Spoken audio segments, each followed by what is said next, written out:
And welcome back to the huddle. Excuse me, the Letterman on 90.7 WCLH. Still getting used to the name change here, but we have a action-packed show here for you today on the Letterman. Of course, we are starting with UFC here. Cody, how are you doing today? I'm doing just great. How are you? I'm doing good. You know, it's been a good Monday. It's been a great Monday. Squat day today. Really? Yeah. Good for you. I wish I could squat, but you know what I mean? I gotta. Hey, I mean, you wish you could squat. My body's falling apart.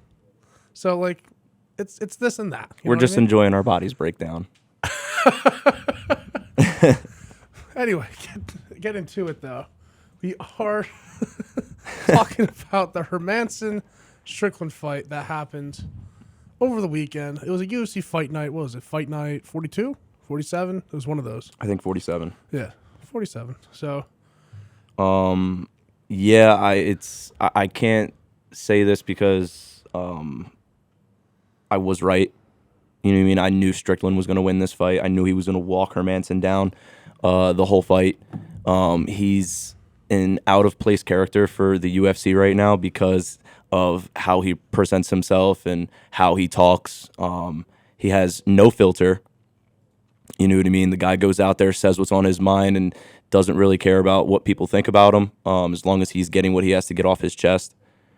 And his fighting style represents his attitude. You know what I mean? It's in your face. He's going to talk the whole fight. He's going to try to break you mentally with his words. You know what I mean? The guy degrades you as the fight goes on just through his words, let alone his fighting ability. You know what I mean? yeah, and I would say, both fighters kind of tracked each other down. That was in terms of fighting over the last couple years that we've kind of seen one person take over and the other person kind of retreat.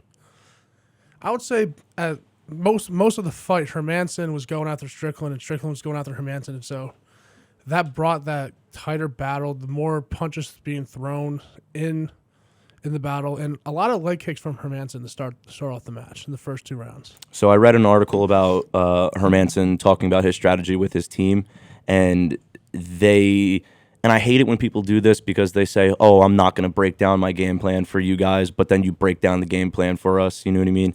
Whatever. He comes out and he strictly said that he's going to come out there and enforce leg kicks to manage that distance with Strickland because he's such a good boxer.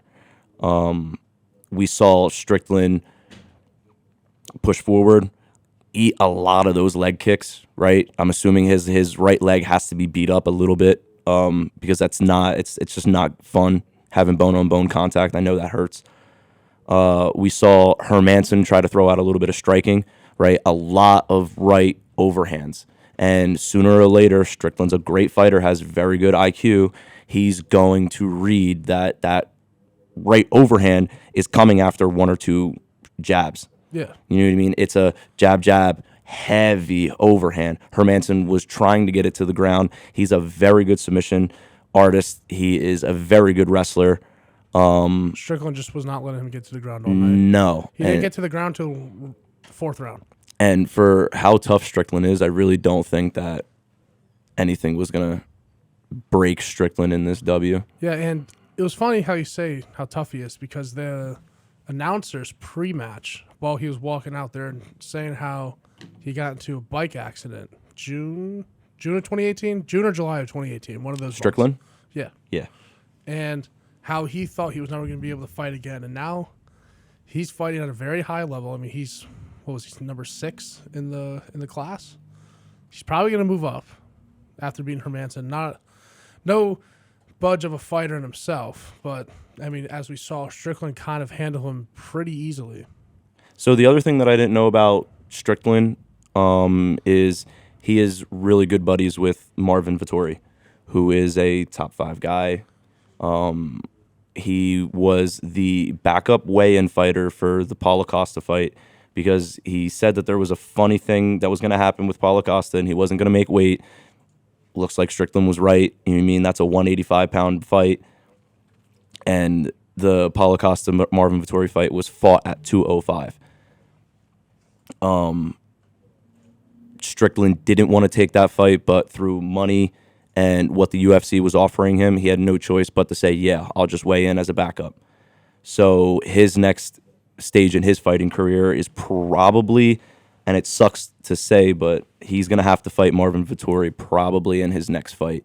Depending on how this Brunson Cannonier fight goes this weekend, I think that's probably the smartest thing for Strickland, if not getting the winner of Brunson Cannonier, because that would put him right as a title shot 100%. after that fight. I mean, he's, if I'm not mistaken, in the middleweight.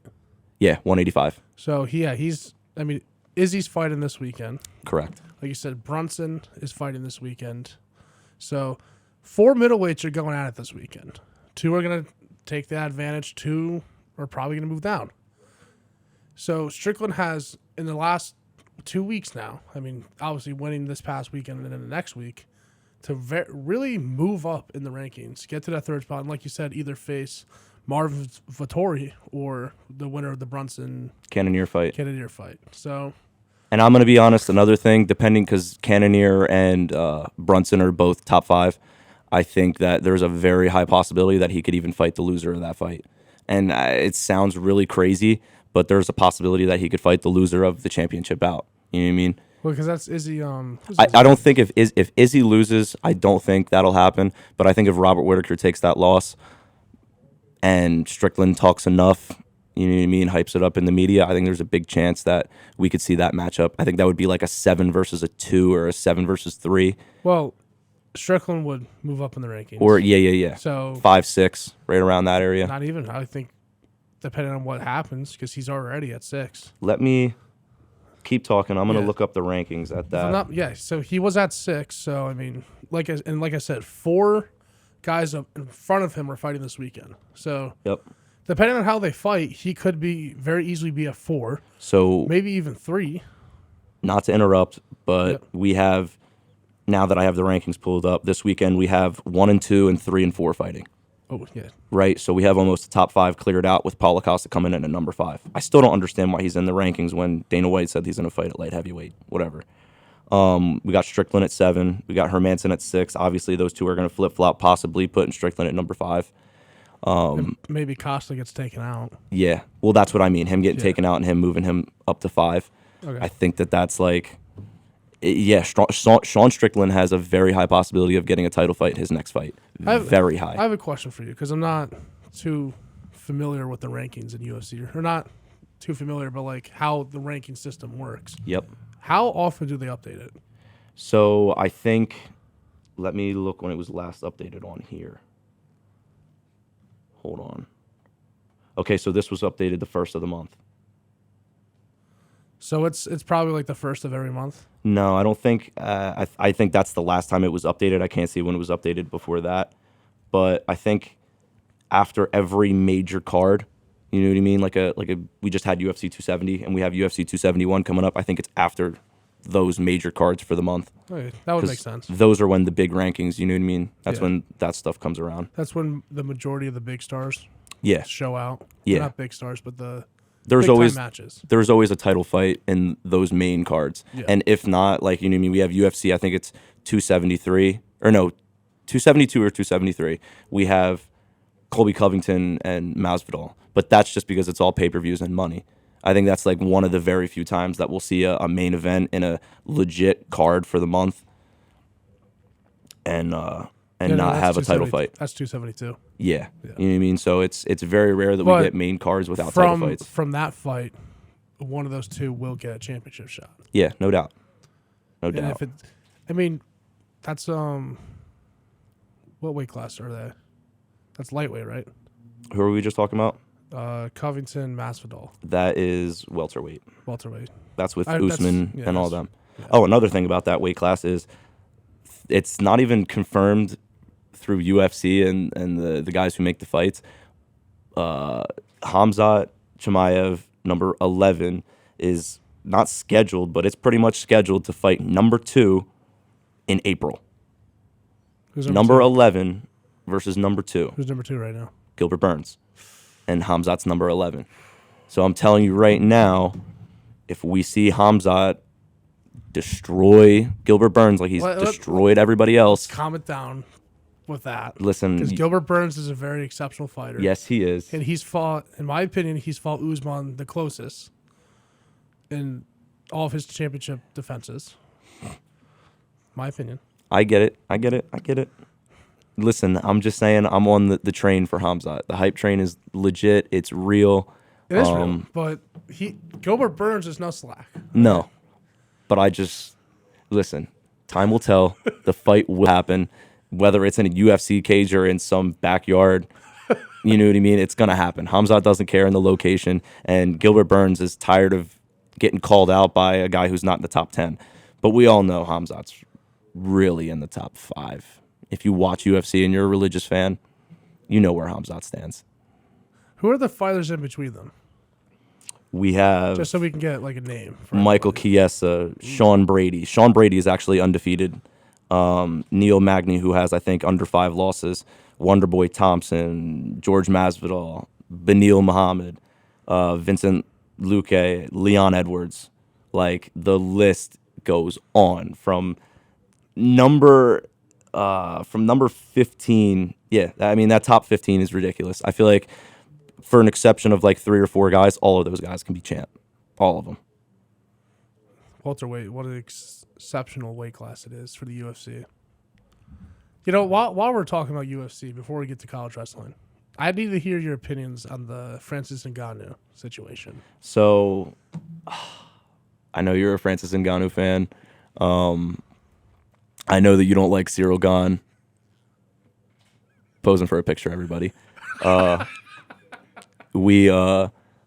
like Cyril Gane because he's a very technical fighter. I just think that Francis Ngannou is built for that 0.01%. There's nobody else that's built like him. I think he's 6'4". He weighed in at 250 something, and he's just a freaking monster, dude. Like a monster. Cyril Gane was hitting him with leg kicks. He was hitting him with spinning back kicks to the stomach, and Francis Ngannou just walked him down that whole fight. And I just don't think Francis is a better fighter. I just think through genetics and just pure athletic ability, I don't think anybody can really beat him right now. And I think the only exception is John Jones. But again, we've never seen Francis Ngannou ridiculously hurt in the last 3-4 fights. I don't think that there's anybody that can really test him. Did he play with like partially or fight with partially ACL tear? So nothing's confirmed on his team, but Francis Ngannou came out on Twitter and said that he won't be fighting for the next 10 to 12 months because he's getting surgery on his inside of his right knee and inside his ACL. That's what we're all kind of figuring, but nothing's really came out. So the fact that he had a title defense with what we're all assuming is a partially torn ACL. But that's what I mean. Yeah. Like, he's genetically a freak. And there's not many people that can do that. In a fight, it's not possible. He says 10 to 12 months, but, I mean, as we've seen with modern medicine, that could be 6 to 8. Yes, but you're also not understanding that Francis Ngannou, I really don't want to say this because I don't know if I'm right or wrong because I haven't looked at MMA news in a couple of days, but Dana White is putting a lawsuit on him. Oh. Yeah. Him and Dana White are kind of clacking heads right now. They're not really happy with each other. They've been doing that a lot since the contract dispute. But yeah. So my biggest thing with Francis Ngannou is he wants money. He wants to get paid what he thinks he should get paid. And like everybody says, they have their own opinion. I personally pay attention to MMA news and watch UFC religiously. And for you to say that you're a $2, $3, $4, $5 million fighter, you need to bring in $2, $3, $4, $5 million in pay-per-view buys. You know what I mean? There's a push and a pull when it comes towards everything. You can't just go out there and knock people out and not bring any hype to the company. You know what I mean? Bringing hype to yourself, yeah, it's cool, but if you're not bringing any money to the company, it's not worth it. Francis Ngannou doesn't really talk a lot of smack. He's not really into the media and trying to build fights up. He's a guy who's very humble, has absolutely 100% respect for all the guys that he's fought. And that's pretty much it. That's all that you get from him. He's a very easy guy to read. There's no attitude or dislike towards anybody. Guys like Conor McGregor, guys like Israel Adesanya, guys like Aljamain Sterling, who else on this list? John Jones, Brandon Moreno. They don't care what people think. They say what they need to say, whether it promotes or it doesn't promote. That's why those guys make so much money. That's why those guys get so much publicity. Francis Ngannou, on the other hand, just doesn't put up with that. Yeah, and it sucks because not only is Dana White letting a great talent walk away, the UFC is losing, in my opinion, a big part of, I guess, the revolution or the Correct. Evolution of UFC. Correct. I mean, Ngannou could have definitely changed the game. He could have broken a lot of records in the heavyweight. I think that a super fight between him and John Jones is about what 95% of the UFC community wants to see. And I think through that fight, that could save his contract dispute. Yeah. That could save his willingness. He'll start talking crap and smack with John Jones because John Jones is going to lay it all out there, like you said. Listen, Francis Ngannou, and I know I just said he doesn't do it, but he's starting to do it now. He pretty much went on Twitter and said that John Jones is a Twitter thug and he can't fight in the octagon. And when I tell you, I just gave myself a little giggle because I can hear Francis Ngannou saying that. You know what I mean? With his African accent and his little goofy laugh at the end of it. You know what I mean? He's a very funny guy, and I think that him and John Jones talking smack to each other would be more John Jones talking more and Francis Ngannou just making little side jokes, laughing and enjoying his time. 100%. And I mean, for the fans and the views that this would create, top 10 pay-per-view of all time. We're talking potentially. I am going to beat that, and I'm going to say probably a top fiver. Fiver. Yeah, because that is two. I don't even know how to describe them. You got two of the baddest human beings, not human beings on the planet. I'm not talking just fighters. I'm talking two scariest people alive. You got John Jones, who's 6'6". I don't know what he's weighing right now, but I'm going to say he's over 250, who can move like 125 pounds. That's scary and has the power of a 285er. And you have Francis Ngannou, who is just this unbreakable statue that just walks you down and has the power of superhumans. He's like Michael Myers. Yeah. He just keeps walking. That's all he does. That's all he does. He didn't check not one of those kicks from Cyril Gane. No, he didn't. You know what I mean? The scary part. You know what I mean? He has a torn ACL. If that's true, and he didn't check not one leg kick on the inside or the outside and just walked him down. And I don't... Did we talk about the fight on air? No. This is the first time. I guess we'll get to that then. I mean, what really impressed me the most was his wrestling. Yeah. The fact that he out-wrestled Cyril Gane. So I'm going to tell you one thing that freaks me out because it just shows how strong he is. Cyril Gane got in the clinch, and Francis Ngannou took his left hand. I don't mean to get real descriptive here, but put his hand right in between his legs and cuffed the back of Cyril Gane's butt and took his right hand and gripped him up in his shoulders and picked him up, not with his legs, just with his core and arms, and slammed him on his back. The face that you made when we were watching that fight. I was shook. Because you were sitting on the stool. I was sitting on the couch. You turned around and just looked at me and said, "That's unfair." That's unfair. That should not happen. Cyril Gane is not a light. He's not a light guy. I think he was 10 pounds off the weight limit for heavyweight. What was he, like two? I think he was like 260. Oh yeah. 5 pound difference between him and Francis, and Francis picked him up like he was 100 pounds. Like he was a feather. Yeah. That's scary. And not only did he pick him up and do all that. Controlled him on bottom. Controlled him. It was like in the third round. 10 plus minutes of the fight has already gone by. Yep. His body's already breaking down. At that point, you are exhausted. and he did that effortlessly. So I'm going to tell you one thing before we get into college wrestling. If Francis Ngannou can make his gas tank just a little bit better, I think he's the most unstoppable human being in the UFC or whatever promotion he goes to next, whether it's boxing or whatever, bare knuckle fighting. I don't think there's a human being on the planet that can beat him if he has a good gas tank. Even Mr. not Deontay Wilder. Tyson Fury? Even Tyson Fury. That would Bro, I haven't seen Francis Ngannou get hit and even I react. I think he just gets hit and he just blinks and it's okay. And the only thing I have to say, one last thing about Ngannou, is that he's 33 and he's doing this. Like, he's not like some young guy like coming onto the scene. Like, he's right on, like, I would probably say if he's already past his prime, he's like right after the peak of his prime. I think the peak of his prime was when he beat Stipe, his last fight.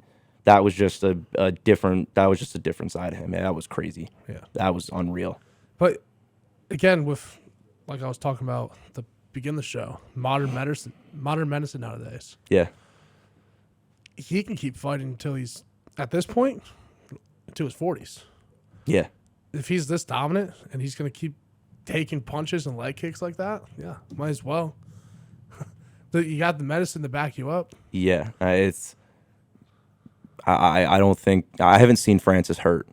No. And that, like, for me at the heavyweight, like the most prestigious weight class in any organization for fighting, and you don't get hit that much, or you do, and it's just you have steel skin, it blows my mind. But again, and like I said, before we get into college wrestling, when your whole life pre-United States was walking 10 miles to get a workout in or go to school or shoveling dirt all day and doing hard labor at such a young age, it builds you to a different human being. And I always talk about getting cut from a different piece of cloth.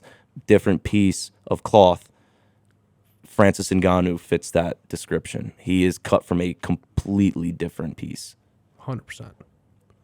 And with that, transition to some Big Ten wrestling, because I know Cody over here loves his Big Ten wrestling, especially Iowa wrestling. No. Big time Iowa wrestling. I'm a big time Penn State guy. That grosses me out. I'm sorry, but I had to say it. So this weekend we had a lot of good matches in the Big Ten. We had a top 10 matchup. We had a couple of them. Did we? Yes, we did. We had, the first one I'm going to bring up because it's probably the most important. Penn State locks up the Big Ten regular season title. I think that's like 8 out of the last 12 or something like that they've locked up. Cale Sanderson is an absolute monster, best coach in the country, maybe even in the world. What? I can't see that. It's Iowa. Whatever. They're number 2 because I know there's a number 2 by their school. They knocked down a win over number 7 Nebraska. And in the dual meet, I mean, from top to bottom, we got Penn State winning 3 in a row. We saw another top 10 matchup at 141. We had Nick Lee beating Chad Red from Nebraska 4-1.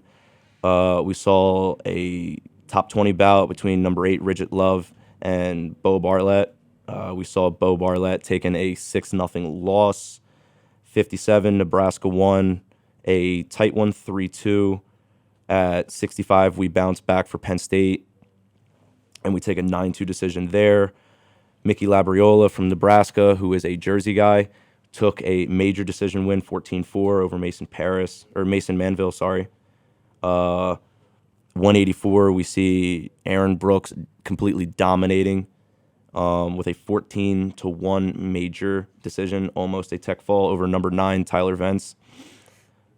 Colton Schultz at 197 beat backup Michael Beard 6-4, which is a really close matchup. And then at heavyweight, we see Greg dominate an 8-2 decision over number 12 Christian Lance. And pretty much Penn State is back on top. That's pretty much all I got to say about that one. We finally get the reign of Penn State that I've been looking for. They're just a complete different animal when it comes to D1 wrestling. They change guys and make them into the best possible wrestlers they can turn out to be. They figure out your style of wrestling and they break it down to being the best version for that style. They're overrated. No, you can't say that. Nebraska also, this is the other top 10 matchup, Michigan and Nebraska. They wrestled, I think, 2 or 3 days before they wrestled Penn State. This is the score 20 to 13 doesn't seem close, but the matches, everything was really close. We have an 11-3 win for Nebraska. We have a sudden victory win at 157 for Michigan, 3-1. We have Cameron Amin from Michigan getting knocked off at number 12. He loses 5-3. At 174, we see Logan Massa beating Labriola 4-1. That's a top 5 matchup. Miles Amin at 84 beats Taylor Vance 8-2. I think that was the biggest match. That was a blowout. And then we see Mason Paris beats Christian Lance 4-1, close match. Jack Medley over Jeremiah Reno. That was a close match, 6-11. Dylan Raguzin over Dominic Suriano, 6-2, close match. And then another top 10 matchup at 141, Chad Red and Stefan Micic. That's a 7-3 win for Chad Red. That's a pick-me-up win from 2 years ago, pre-COVID, when Micic beat Chad Red, and I think it was a major decision. I think it was a really bad loss for Chad Red. Other matchups in the Big Ten, we got Iowa face Wisconsin. That was an utter blowout. Yeah, where is that? I watched that right here Saturday, and Wisconsin was just outmatched everywhere. That was an embarrassment for Wisconsin. I'm sorry. And I'm going to tell you what's crazy is Wisconsin is a top 10 team in the country. Yeah. And we see a 30-6 win for them. We had a tech fall win by Austin DeSanto, a major decision win by Michael Kemmer. Yep. Tony, what did I say? Tony Cassiope, my Tony boy. Cassiope, major decision. I mean, another major decision by Jaden Ironman. Iowa just dominated this. This was especially the second half. Like, they were all ranked matches in the back half. The 165, 174, 184, 197, and 285. Yeah. So one thing before we get into the actual match, Austin Gomez, right? Number 7 at 149. Yeah. He beats, I think it's a backup, Vince Turk. I mean, he should have wrestled Max Murin. I don't know what's up with Max Murin, but he wrestles the backup. Now, for the people that don't follow Gomez on Twitter, he retweeted after the match, "I really must be in the Iowa fans' heads right now," with a couple of laughing emojis. So did my research, and apparently certain fans told Austin Gomez that, and I don't want to bring up racial slurs, but he is a Spanish guy, and there was racial things said to him about him being Mexican and whatever. And then there was also words thrown at his mother saying that his mom is a fat slob. Wow. And I've said this before, Iowa Hawkeye Arena, you know what I mean? Carver Hawkeye Arena is one of the most degrading places you could ever play a sport at. You know what I mean? You got fans, and I know that the arenas aren't as big as football and basketball or whatever, but you have fans that are willing to die right there. And I don't mean to bring it so descriptive, but that's how those Iowa fans are. They're not the best wrestling state, but when it comes to Iowa Hawkeye wrestling, it's like you're not taking 10 guys to war. You're taking 15,000 people to war. You know what I mean? It's a very, very intense place to wrestle at. And it was funny too because he won the match. Yeah. Didn't shake hands with Turk. Kind of like slapped him on the arm. Yep. Because the last 5 seconds of the match, they were kind of just scrapping. They weren't even like wrestling. They were just kind of like hitting each other, throwing punches. And then Didn't shake his hand. Ref raised his arm, and the whole time just waving goodbye to the crowd. Yeah. Walking into the locker room, too. Wasn't even halftime, but he just walked into the locker room. Another cool stat about Austin Gomez, he is now 3-0 in Carver Hawkeye Arena, which to not take a loss in that arena, it's pretty impressive. You know what I mean, with the arguments and the racial slurs and all the comments that you get from these Iowa fans. And I mean, this is the first time I've ever heard it been like a racial thing, but it's like I said, the most degrading place I feel like you can ever be in for athletics. 100%. And with that, we will be taking a short break. When we come back, Jason and I will be talking some NBA news. Of course, this is the Letterman here on 90.7 WCLH. Keep it locked.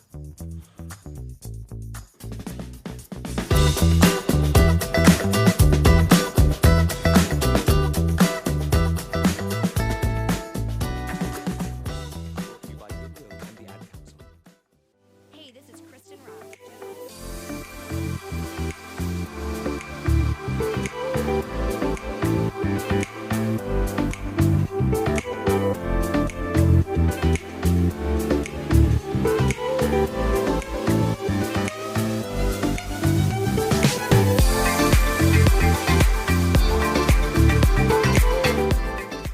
And welcome back to the Letterman here on 90.7 WCLH. Now get into the basketball hour. Let's go. Let's get after it. Of course, starting with the NBA. And some interesting trades happened over the weekend, if you want to present that to everybody. So I think it was Friday afternoon. The Portland Trailblazers and the Los Angeles Clippers made a trade. And it sent Norman Powell and Robert Covington, two key pieces of the Trailblazers, to the Clippers. I think the Clippers sent back Keon Johnson, Eric Bledsoe, Justice Winslow, and a second-round pick maybe first. I think it was a second-round pick. Second-round pick. Yeah. So, I mean, not an overwhelming, package.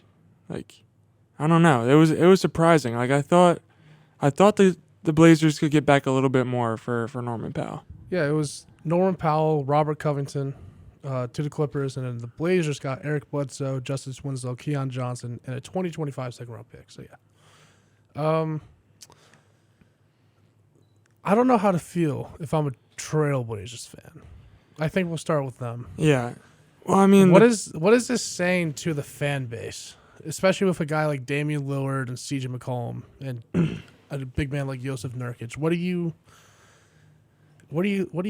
I don't understand what they're doing. Yeah, I mean, if you're a Trailblazers fan, they're kind of stuck around the play-in game, which is not really where you want to be in the NBA. So I mean, they could have brought in some extra pieces, maybe try to make a playoff run, but I think they're gonna sell at the deadline, and I think it shows that this Dame CJ era in Portland might be coming to an end soon, which is unfortunate because they made the Western Conference Finals a couple years ago. I mean, they were right there. I mean, they just didn't make the right moves around the edges, and I don't know. I don't think this is going to be the last deal the Trailblazers make before the deadline on Thursday. I don't think so either. And I think they're going to be offering CJ McCollum. Yeah. And all those rumors of, back in the summer of Ben Simmons to the Trailblazers, with a guy like Eric Bledsoe, CJ McCollum, and a couple picks, I could easily get it done. I mean, I think that would benefit both teams. Obviously, Ben Simmons will be able to play basketball. Mm-hmm. He's healthy, obviously. I think going to a new city would be good for him and all that. And then going to the 76ers side, I mean, Bledsoe would be a nice guard, a nice combo guard that they get. CJ McCollum, a good scoring threat opposite of Seth Curry or whoever's in the game, Tyrese Maxey or Eric Bledsoe. So for both, it's good. Of course, we're just speculating. Who knows? But, yeah, this trade tells me that an era is ending in Portland. Yeah. And the best that they got out of it was 2018 Western Conference Finals, which sucks. Yeah, it does. Was it 2018 or 2019? I think it was 18. Yeah. 18. I mean, you have a generational talent in Damian Lillard. I think this Norman Powell trade signifies that they're going to do like a soft kind of like reset.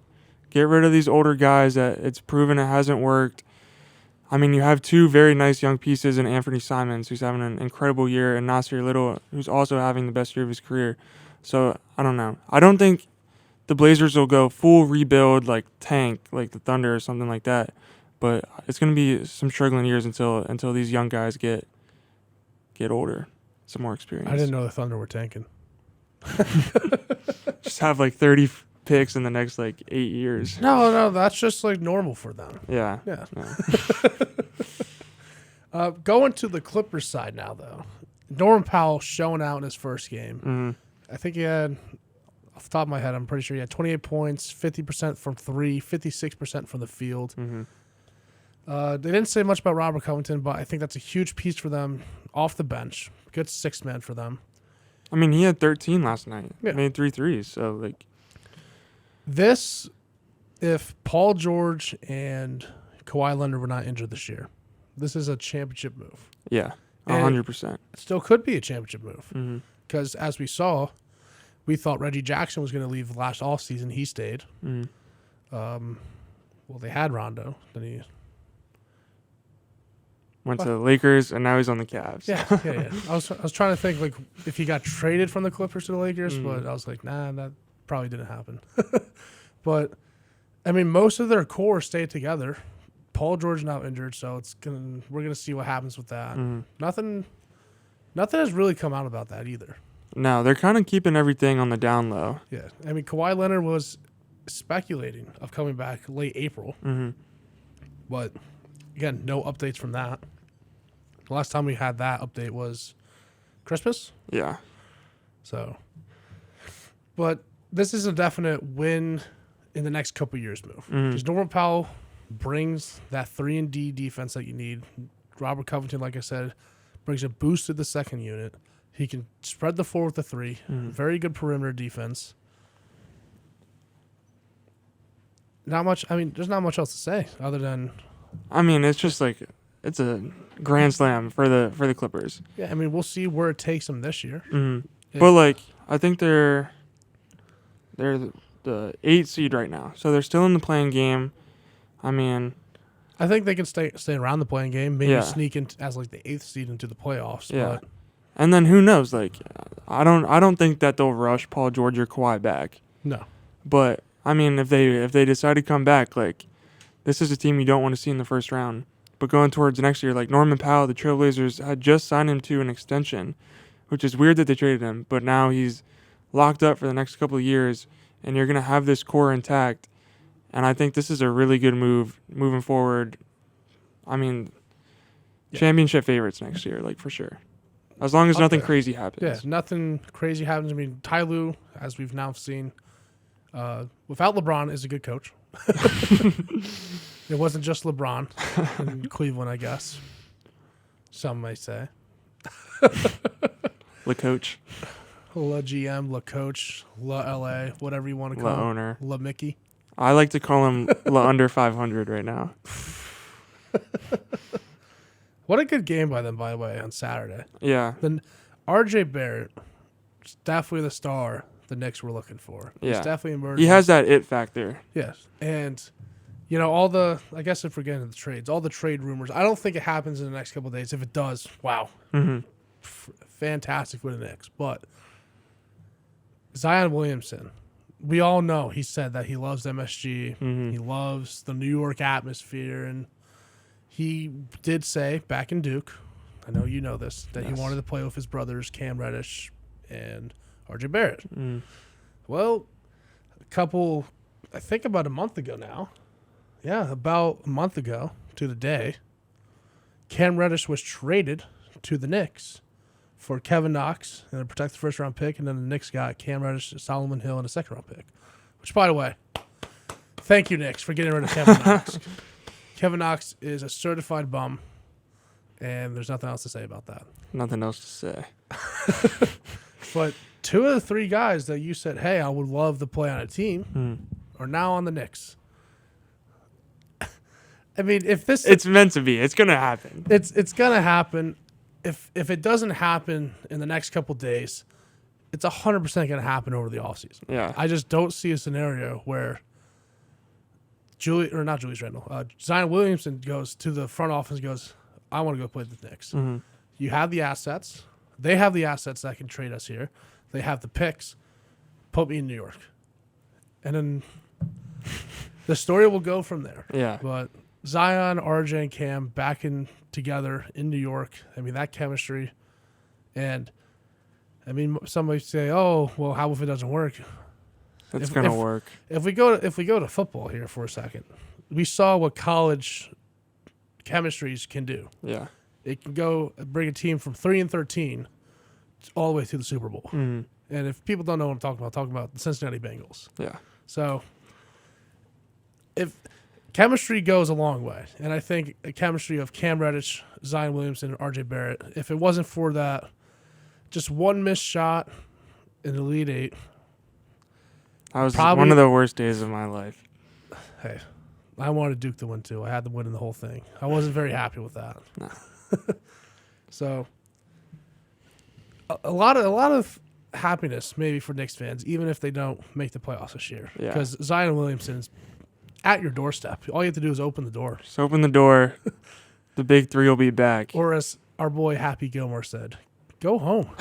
Your home is at the hole. Just go home. Anyway, going to the other trade that happened over the weekend. Cavs traded for Charis Levert. And I love this trade. I love it so much. This, out of all the trades happened this season, this is the most championship ready Mhm. trade. I think Charis Levert is definitely elevating the Cavs into that conversation right now. Yeah. So the Cavs received Charis Levert in a 2022 second-round pick via Miami. And the Pacers got Ricky Rubio, a first-round pick, lottery protected, a 2022 second-round pick via Houston, and a 2022 second-round pick via Utah. So I think we'll start with the Pacers here. What does this trade tell you about the Pacers going forward? I think it's a little bit like the Trailblazers, and they've realized like this core that they have together right now, their expiration date has expired, and they're not good enough to win a championship. So I mean, you're gonna ship off Charis Levert. I mean, you get back an injured Ricky Rubio. That's not really the key here. What they want are those 3 picks, and I know 2 of them are second rounders, but talent's talent. You know, like second rounders can become very good role players in the NBA, and they just need as much young talent as possible to kind of reboost this franchise. And just like the Trailblazers, I don't think this will be their last trade of the deadline either. 100% no. I think Sabonis, Mhm. all-star level player, he's going to get traded somewhere needing a big guy, potentially Washington. That's what I'm speculating, but we'll see. I like that. Malcolm Brogdon, I think he's proved himself to be I wouldn't say elite, but a top guard in the East, and I think he would be a very good. Probably not the main guy because he's the main guy right now in Indianapolis, but a very good supporter or supporting cast in another team, potentially Boston. He's been rumored to go there before. Yes, and I think he would work alongside well with Marcus Smart, Jaylen Brown, and Jason Tatum. Mm-hmm. Now the question is, are you willing to give up players and picks for Malcolm Brogdon? Or Sabonis? Because Sabonis, I could see him realistically going there too. I mean, they've both been linked to Boston like for so long, but I don't know if you can get like Malcolm Brogdon for like 2 of the young guys out of like 2 out of 3 of like Peyton Pritchard, Romeo, and Aaron Nesmith, and like I think you'd have to package Al Horford too just to make like the money work. 1 or 2 first-round picks. Like if the Pacers are going to say yes to that, I think you have to do it because Celtics are hot as of recently. They're right in the thick of it now with the East. I think they're only like 4 games out of first place, which is crazy to me. So, I mean, I think a lot of teams are going to be buying at the deadline because things are so tight on both sides, on the East and the West. And the Pacers have a lot of guys that people will be interested in. Another place I could see Brogdon going is Dallas. Yeah, he would fit really well alongside Luka. Luka and him, That's what I mean by supporting cast. Mhm. Him, Kristaps, and another elite. No, again, it's hard throwing on the elite word, but Yeah. a very good combo guard in Mhm. Malcolm Brogdon. I think that would definitely help out Luka Doncic and company. It's just interesting though that they traded for Ricky Rubio, which again, not the main focus of the trade, but it's like they were really throwing out the we're rebuilding. Yeah. Sign out there. That just let everyone know like what their plans are going to be Yeah. moving forward. Like I wouldn't be surprised if the starting five from what was this trade February 7th from happened this morning. I think it got finalized this morning. Okay, then yeah, that's probably what that is. Mhm.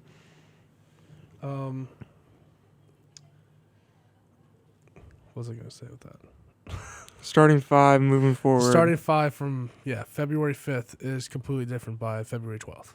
Yeah. Yeah. I mean, I don't think anyone on the Pacers roster is safe. Like I could see honestly like 7 to 8 guys getting moved. Dougie McBuckets might be gone. Yeah. Actually, he's not there anymore. Spurs, I think. Maybe. I honestly don't know. I thought he was playing in China, if I have to be honest. Him and But Jimmer Fredette would be I will hilarious. say the one thing about the Pacers is that if you've seen going back to some of their better teams throughout the years, it's always with a lot of picks, and they know how to develop in-house talent. I mean, being a smaller market, it's tougher to get the marquee free agents to come your way. Yeah. So what they're going to do is, and that's trading away basically all of the talent they have right now, just try and, I guess, tank for that first pick or closer to that first Mhm. pick. If they get 6 or 7 picks this year and then 6 or 7 picks next year, who knows what can happen with that team Yeah. Yeah. in the next 5 to 10 years. I mean, depending on who they pick and Mhm. coaching, all those elements, of course. Especially because teams are like rebuilding faster than ever. Like you can look at the Cavaliers, for example. Like 2 years ago, they got back-to-back top 5 picks, and now they're 3rd, 4th in the East, and trading for a guy like Charis Levert to kind of go all in this year. Yeah, Like, fourth in the East and 2 places out of the first place. Yeah. I think Charis Levert elevates that to maybe we can be a top 2 seed Mm-hmm. and maybe not number 2. I mean, nothing's out of question right now. Yeah, this season has been undoubtedly very crazy for the NBA. I mean, Lakers are still in the play-in game. The Nets are now in the playing game. The Nets have fallen out of grace because KD got injured. Yeah. Who would He have thought? carries. Yeah. Well, there's a lot of stuff that I can be saying about the Nets right now because they haven't made me the happiest fan in the world. But we can say that for a different day. Maybe if we trade Harden, yeah, I can. Would you want that? For Simmons. Like, no. You're a funny guy. You know that? No.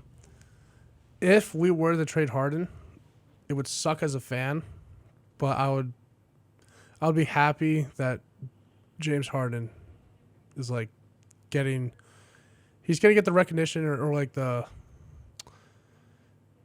he'll be more accepted. If that makes sense. Like the Nets, we didn't accept our superstars. If you understand what I'm trying to say. Yeah. And I don't understand that. Like I mean, the I whole- understand what you're saying, but I don't understand how you don't accept three superstars. The whole Kyrie situation in itself is a whole episode. that's a whole segment that we can do. So at some point this semester, if it gets keeps going, but I mean, it's ridiculous as a fan just seeing that, and then no, I don't blame Harden for saying he doesn't want to be in Brooklyn. I really don't, and. This is what we do. We've done this for years. So yeah, I'm used to it. It's whatever. Poverty stays poverty. But going back to the Cavs. This is definitely a win now move. I mean, getting Colin Sexton back next year will definitely help.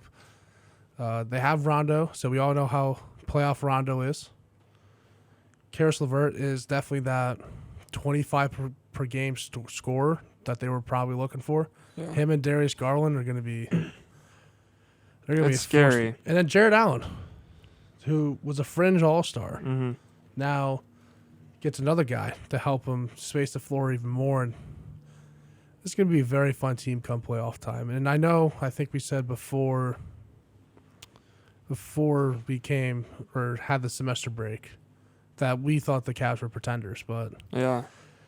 I thought for sure they would fall off eventually. 100%. Like it was surprising looking a couple weeks ago and still seeing the Cavs at the 4 seed. I'm like, what's going on? Mm-hmm. Why is the NBA doing this?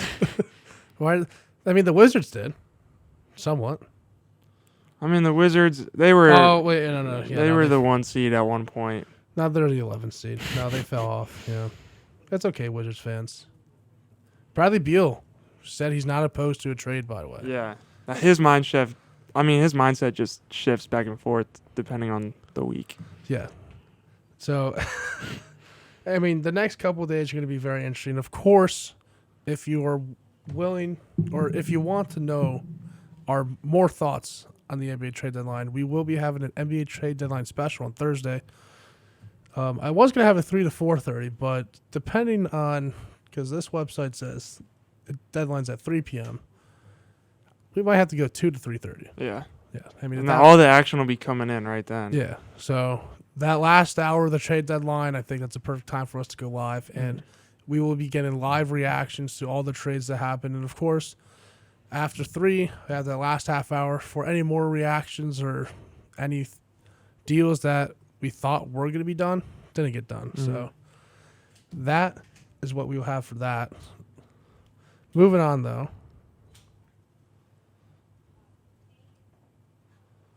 Oh, yeah. I guess since we're talking about the trade deadline. I just want one bold trade prediction. One bold trade prediction. Yeah. Or maybe just one you think's going to get done. I think Simmons is going to get traded. Really? I don't know where. Mm-hmm. And my best bet would be the Blazers at this point, if they want to do something. The Nets came out and said that they're not trading Harden, so Yeah. don't have to worry about that. Mm-hmm. I think if you're the Sixers, you have to trade him. You have to. You have to get some sort of asset. Yeah. Embiid is having the greatest season of his career. And to just sit there, do nothing, and I don't think the Sixers are championship contenders as of right now. So to just sit there and waste a year of Embiid's prime is pointless. Like for a big man like that who's so skilled, I mean, you have to go out there and do something because championship windows are so small in the NBA. Yeah, I 100% agree. And if Simmons doesn't get traded, then the flip side of it is Damian Lillard gets traded. Jeez. To where? Well, I guess to Philly. I guess in that sense, it would be Dame to Philly, Ben to Portland. Because the Blazers are really looking to rebuild. Yeah. That's what you do. Sadly, you get Ben Simmons and then a bunch of picks because Damian Lillard is much more valuable than Ben Simmons. Yeah, 100%. Realistically, do I think it can happen? No. Because the 76ers think Ben Simmons is worth just as much as Ben Simmons or Damian Lillard. But in a real scenario, it should be Dame Lillard, and we're throwing a first round pick swap in like 2025. Yeah. For Ben Simmons and 2022 first round pick. 2024 first round pick, and then I guess instead of 2025, 2026 first round pick swap. Something like that. Yeah. I would love that. I think that would send shockwaves around the NBA. And that would make the 76ers playoff contenders 100%. Yeah. Damian Lillard, well, I know he's injured right now, but he's supposed to come back, in April? April-ish. I think if he does get traded, he comes back. If he doesn't get traded, depending on what the Blazers do, I think he just sits the rest of the season. Because why go out there and, get it or potentially get more injured or re-aggravate something when all you're going to do is play a playing game? Yeah. And not even that. They're not even in the playing game anymore. Yeah. They're 11th seed right now. So they're going to be a very low playing game if they do make the playing game. Which, if Dame comes back, I can see them getting to the 10th or 9th seed or whatever. So, that's my bold prediction. How about you? Mine's not as bold as that, but I think the Sacramento Kings, even though they should be selling, buy at the deadline. Oh. And I think they trade for Jeremy Grant from the Pistons. Wow. I think the Kings want to get in the playoffs so bad. Their team stinks. Like, let's just be honest. I mean, their pieces aren't bad. I don't know what's wrong with the Kings. Yeah, exactly. No one knows what's wrong with the Kings. So I think because they have players. Marvin Bagley isn't a bad player. De'Aaron Fox I think he's a top guard in the league. Who was it? Tyrese Halliburton. He's a very good defensive guard in the league. They have the pieces. Rashawn Holmes, good center. Yeah. Very, very solid center. Why is this team so bad? I mean, I couldn't tell you. They let up 114.5 points per game, which is one of the worst in the NBA. So I think getting that defensive wing stopper in Jeremy Grant could really help them make a push. I mean, they're 20 and 35 right now.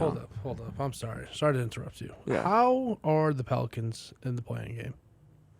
I don't know. Look at the West. The Pelicans are 11 games under 500, and they are in the playing game right now. Weren't they like last in the West when we went to semester break? Yeah, they were like 7 and like 25. I don't know. Maybe Zion doesn't need to leave. Maybe if Zion doesn't leave, this team is potentially a top 5 seed. Yeah. But anyway, yeah. I think he wants to play with his friends. Oh yeah, no. Yeah. He wants to play in New York. Go back to the Kings though. Sorry for interrupting. I just saw that and I had to. I was just about to bring that up. Like, the Kings are only they're 20 and 35 and they're 2 games out of the play-in spot. Getting a guy like Jeremy Grant can help you make up some ground and get that play-in spot if you really want to. I mean, it would give Kings fans something to root about. I guess. I mean, they've been tanking for like 16 years, so I don't think you call it tanking at this point. I don't know what you call it. Yeah. I mean, they had. Let's just go through the years in Sacramento real quick. And Tyreek Evans, DeMarcus Cousins. That's all. That was pretty promising. Yeah, that was a couple of promising years. They had Harrison Barnes, at the end of DeMarcus Cousins era. They had Tyreek Evans, for that 1 year, he jumped on the. He won Rookie of the Year. He did. That's all they have for the last 20 years after Mike Bibby and Vlad Divac, which by the way owns the Kings. Yeah, which is why they probably are the way they are. Yeah, no, Vlad, like I can get into him because he is a terrible, terrible owner. He honestly at this point, Sacramento should just move. Yeah, like just get a new name. New go to city. Seattle. Listen, if the Kings went to Seattle and had the same crap that's going on right now, Seattle would push them to Vancouver. And with that, we are going to take a short little break. Imagine that, though. Like a whole city just be like, no, go to Canada. We don't want you. That would be hilarious. When we come back, we will be talking some NCAA. We'll be giving our predictions for who we think will be in the Final Four. And, of course, we also will be predicting who we think should be the AP Player of the Year. This is the Letterman on 90.7 WCOH. Keep it locked. This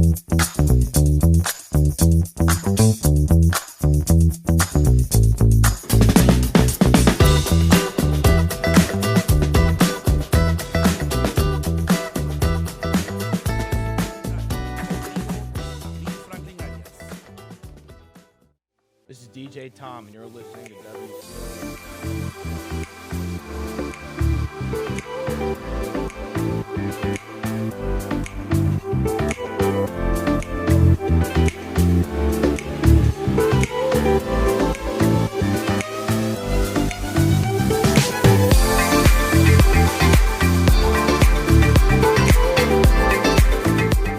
And welcome back to the Letterman here on 90.7 WCLH. Like I said, we are going to be predicting our Final Four teams with a month left. In a very crazy weekend. You know what's funny? I went 5 for 6 on my picks. Really? I went 5 for 6. I was keeping track. I wanted to make sure, kind of know what I'm talking about on here. So what do we get? You said Arizona. Yep. Said Duke. Yep. Kansas. Kansas. The only one we got wrong, or you got wrong, was UConn, right? You said UConn too. I said UConn, so Yeah. that's me. What was the 2:30 game? I said Kentucky. I said Kentucky too. Yeah. And then What was the 2:30 game that we talked about? It was we said Purdue. yeah, So yeah, it'd be we said close. Purdue. Hey, look at us. I kind of wish we talked about the UCLA game, Yeah. which it didn't on paper look like UCLA was going to win, Mhm. and then Arizona State out of nowhere, triple OT. Triple OT. I watched the final. I watched the overtimes for that, and I was just like, "What is?" My mind was just blown. Yeah. I was watching that game on my phone, and I just couldn't believe what was going I on. don't know. Well, the funny part too is that the place where I was at Saturday, like the connection wasn't the best, Mhm. so triple overtime started before second overtime ended for us. Oh. So Yeah, I you're get on, like, way behind. Oh yeah, no. So I got the notification, and I'm like, okay, they're going to triple overtime, and the kid's like, no, there's still a second and a half. I'm like, oh, put my phone Sorry. down, watched it happen. I'm like, okay, triple overtime. Tip starts, and then all of a sudden, it just fast forwards to like the last 2 minutes of triple OT. So we went from 5 minutes to 2 minutes. And the score is all of a sudden goes from, I think it was 76-76 to 84-78. And I go, oh, yeah, no, UCLA's losing this. Okay, yeah. It's been a fun season, I guess, UCLA. What a tough week for them. Dude, they dropped to 12th in the rankings. Yeah, from 3. So tough week. I don't think their schedule gets any easier. Oh, 100% now. Well, They go to Stanford tomorrow. I think they have another big matchup sometime this week. I think USC maybe. I don't see them in the bracketology either. And by the way, for everyone listening, we are using the Joe Lunardi bracketology on ESPN. We're using that for our reference. They're not even a 3 seed right now. Are they that 2 seed? On the Oh left yeah, side? no, they're a 2 seed. Okay. Okay, I thought they would drop, but no, they. I stayed. thought they wouldn't be a 2 seed Yeah, after I this. mean, and I was saying this right before we came back from the show. UConn did not drop either. Yeah. 0-2 week for them. It's surprising they didn't drop at all. Yeah, very, very questionable loss to Creighton, and then Nova. That was kind of expected, but what's surprising to me too is that Nova dropped more than we did. Yeah. We stayed at 6. Nova drops to 5. Try to find where they are in the bracket. If I remember, did they drop to 5? Marquette went up to 4. I also want to point that out. Marquette with big wins big win over Villanova goes up to 4. Yeah, there they are. Number 5. They dropped from 3 to 5. Which is, That doesn't make sense to me. I don't know. I will never understand bracketology, but as long as UConn's, in the top 5, I feel comfortable for them. Yeah. But I guess going from this, and I don't know, can you see the bracket? Yeah, I can see it. I'll turn it for you too. I guess we'll start in the Midwest division. So far, I guess they have Auburn. I'm going to read off the top 8. Yeah. Yeah. Because I don't think Davidson is going to, go all the way. So we'll just read the top 8. Auburn at 1, St. Mary's at 8, Xavier at 5, Illinois at 4, LSU at 6, Kansas at 3, Indiana at 7, UCLA at 2. I guess Oklahoma at 9. Mm-hmm. I'll throw them in there. Out of those 9 teams, I don't see. Other than maybe Kansas, I don't see a path where Auburn doesn't go all the way in that side of the bracket. Yeah, that's like a pretty easy region if you're an Auburn fan. Yeah. I don't see any team really challenging them. I think UCLA is a pretty weak 2 seed. So I think, I would have to agree. After watching this weekend, Mhm. UCLA should not be higher than a 3 seed. yeah. Unless they catch on hot late in the season. But, I mean, even still, you can't lose to a team that's not even going to make the bracket triple overtime. Yeah. You can't. Yeah. That's a very bad loss. If that was Arizona, that's a different, great game, great battle. Hopefully we see them in the tournament. yeah. Or, I mean, I think we will see Arizona UCLA in the Pac-12 championship. Yeah. But Arizona State, UCLA, but Arizona State might not even make it past day 1. They have 7 wins on the year. If we're looking for an upset alert, I would see North Texas upsetting Xavier in the first round. I love North Texas. I think they have the number 1 defense in all of Division 1. So, I mean, they're a scary little 12 seed. That would And- probably be my upset pick as well. And Xavier's a fringe top 25 team. Mm. Don't know why they're the 5 seed, but okay, Joe. But honestly, if there's one team in this side of the bracket I can see going to the Sweet 16 that's a lower seed, North Texas. Yeah. But then again, if they make the Sweet 16, Then that's an easy game for Auburn. assuming Auburn beats either New Orleans or Southern and then St. Mary's or Oklahoma, well, that's a 1 versus 12 in Auburn. Yeah. Again, assuming they don't lose the rest of the season. That's oh, okay.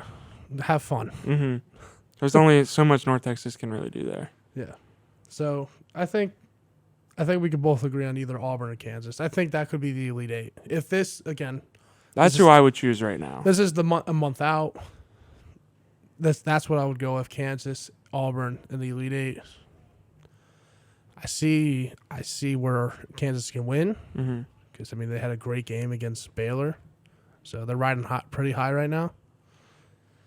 But it's Auburn.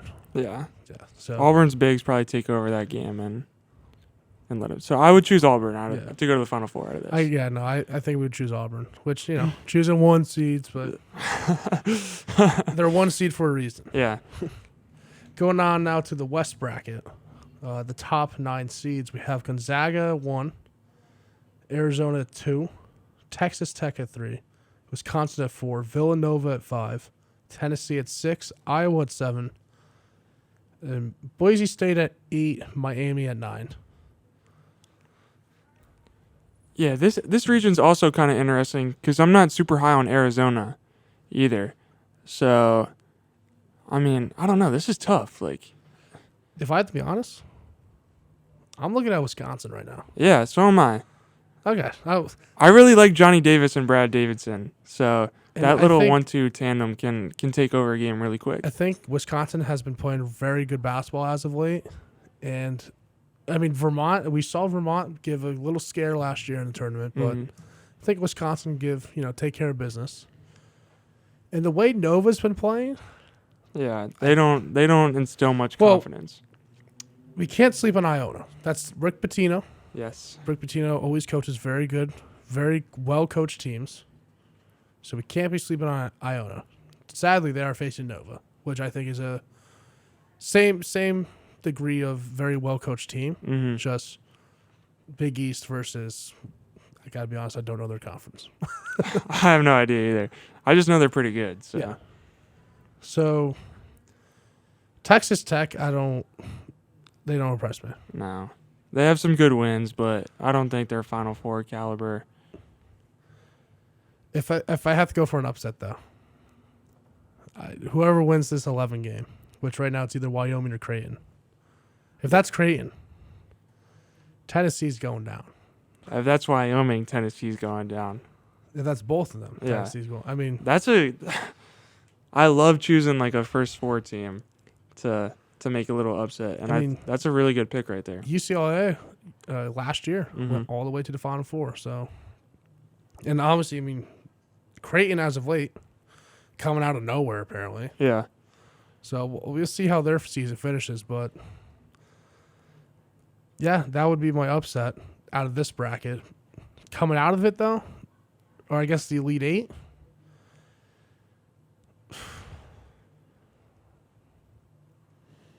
I really can't tell you. I think the Gonzaga Wisconsin Sweet 16 game would be really interesting. Yes. But- Whoever wins that, I can see making it to the Final Four. Yeah, that's who I would choose as well. Whoever wins that game. Because like no one in the bottom part of the bracket really is like, okay, outstanding. And then of course I could say Creighton Yeah. or Wyoming, but They're like bubble teams right now. It's hard to really yeah. be confident in them. Iowa, I haven't heard much of them this year, and they haven't. I don't know. Their scores aren't really impressive. We could go with Arizona for the Elite Eight, but it's like So that's kind of boring. I think that bottom half of the West region, it could be anyone. could even Besides, be like, could even be Seattle. Oakland. Yeah, but anyone but like Seattle, I could see going on a little run. Who knows? But I will say this year's tournament's going to be very fun Yeah, because there's a lot of teams that are up in the air. I think other than Auburn, because even Gonzaga, like they're not unbeatable this year. Obviously, I mean they have 2 losses now. yeah. I think to Duke and Bama. Yeah. So a team like Wisconsin, if they come in hot, have a Big Ten championship, who knows what happens. Mm-hmm. Going to the East bracket now, 1 through 9.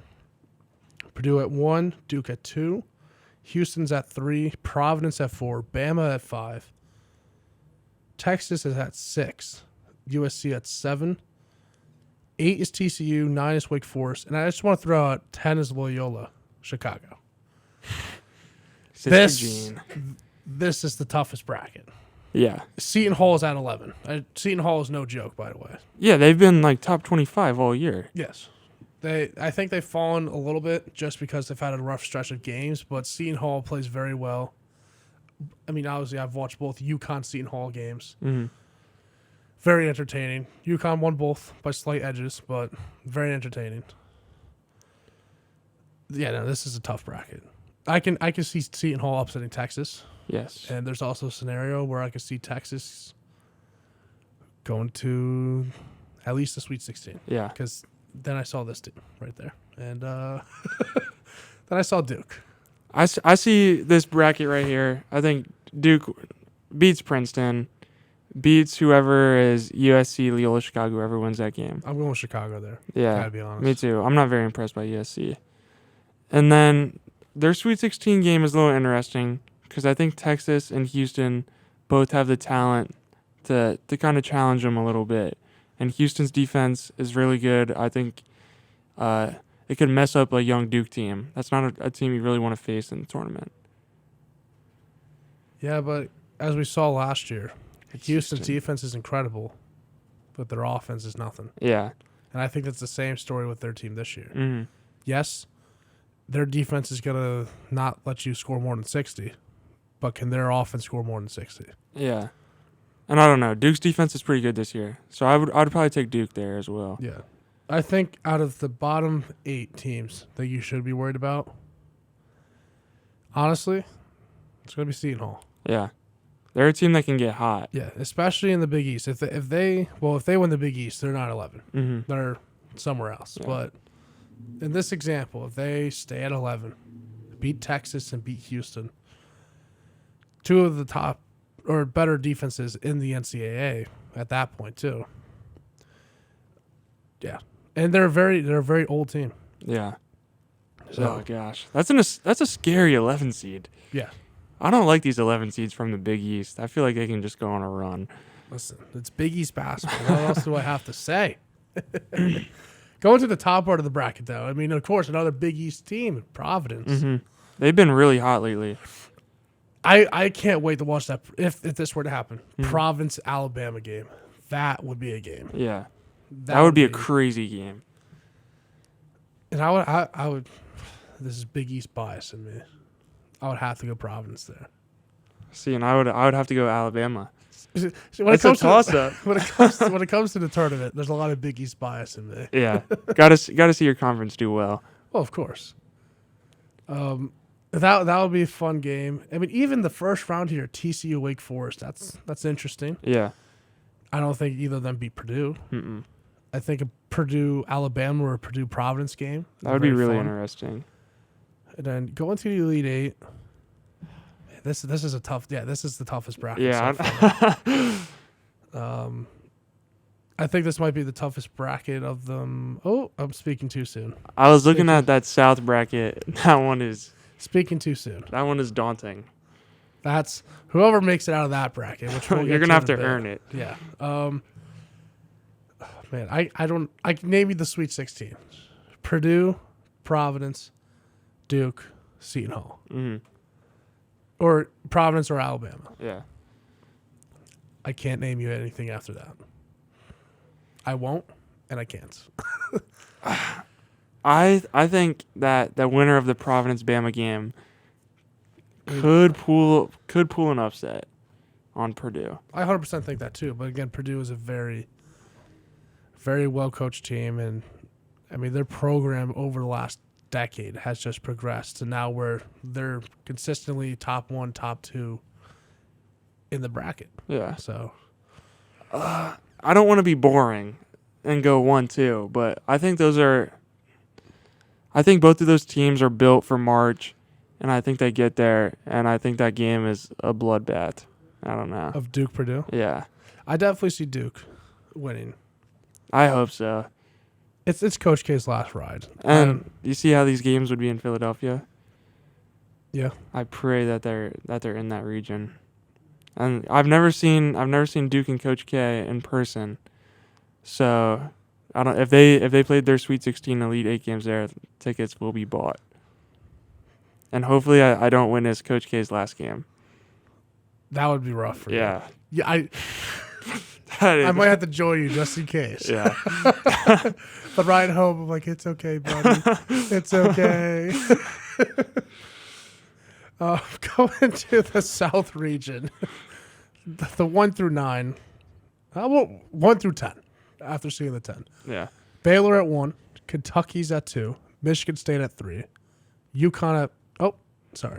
Marquette at 4, Ohio State at 5, UConn at 6, Iowa State at 7, Arkansas at 8, Murray State at 9, and North Carolina at 10. This one is tough. BYU at 11 is no joke Yeah. against UConn. San Diego State, Oregon at 12. Which That is everyone no wins joke either. Even South Dakota State. Mm-hmm. They've been having a very good season up there in the whatever conference. I think it's like the Summit. Summit. Yeah, it's the Summit. Because that's this North Dakota State conference. Yeah. Known from FBS. Anyway. Man, this is weird. Or hard. Not weird. I don't even know at this point. I could see any of the top 6 teams getting to the Final Four. I'm happy you included UConn. Yeah, I'm not down on UConn after a bad week. I still think they have a lot of potential. There's a possibility, or like there's something where North Carolina just out of nowhere goes to the Sweet 16. Yeah. Do I think they go farther than the Sweet 16? No, I really don't. Can I see them upsetting Iowa State? I think that's an easier game for them. That's a nice 7-10 matchup if we were to get that. Mm-hmm.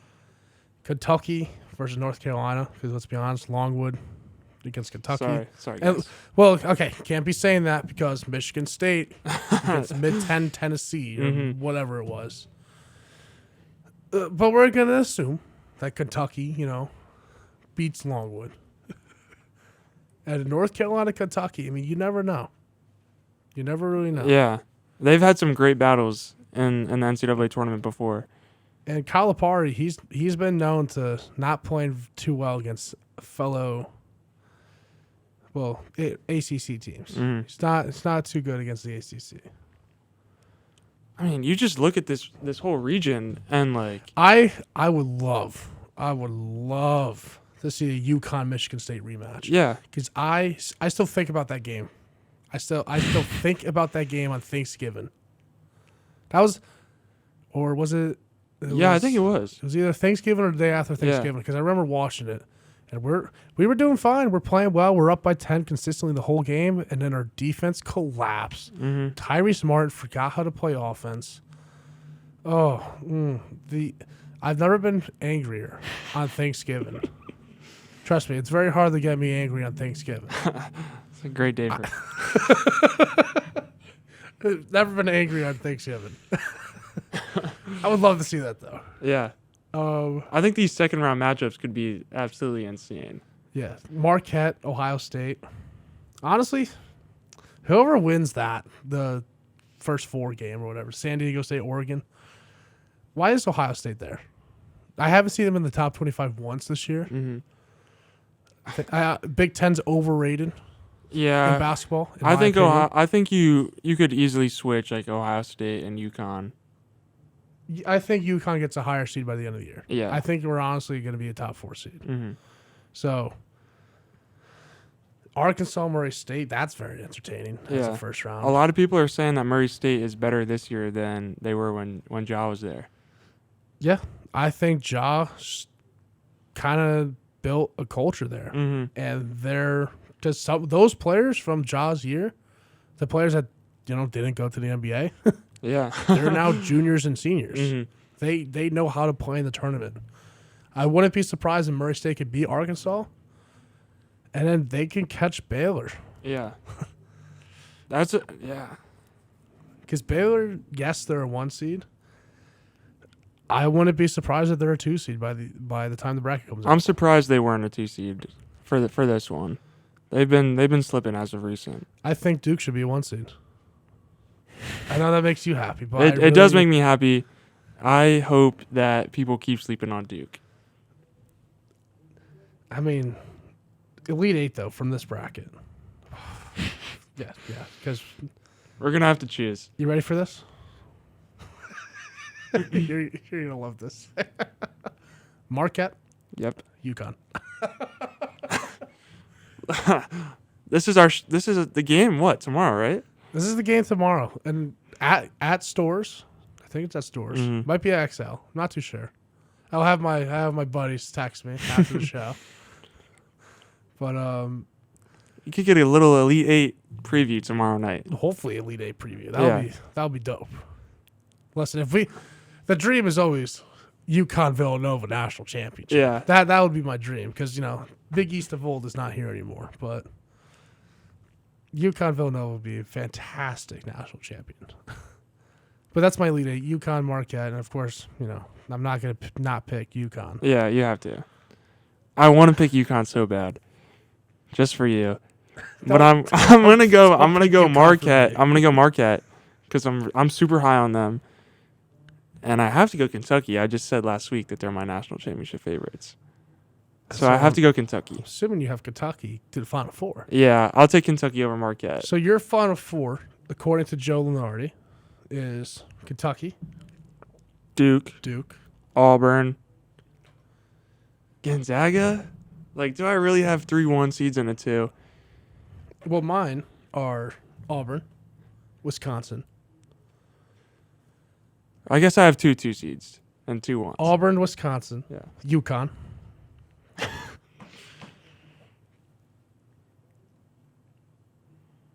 Duke. I'll go Duke. Okay, thank I'll you. go Duke. I was really going back and forth between Providence and Alabama, if I have to be honest. Mm-hmm. But I think, Duke can take it out. So 2 very different teams, but now switching gears from top 4 or potential Final Four matchups. Actually, we are not going to do that. because we have run out of time. For those wondering, the promos did say that we were going to have a football segment, but actually we are not going to have a football segment, so this will end the show for today. But when we come back Wednesday, of course, we will have football then. We will have more NBA news for you. We will be previewing UFC 271 and talking about the NHL All-Star Weekend. First time we're getting NHL on here all season, or all, whatever you want to call it. But yes, I'm very excited. I'm very excited. And I cannot wait until March Madness. And of course, don't forget, we are going to be going live Thursday for the NBA trade deadline. Don't want to miss that. This is the Letterman here on 90.7 WCOH. Keep it locked.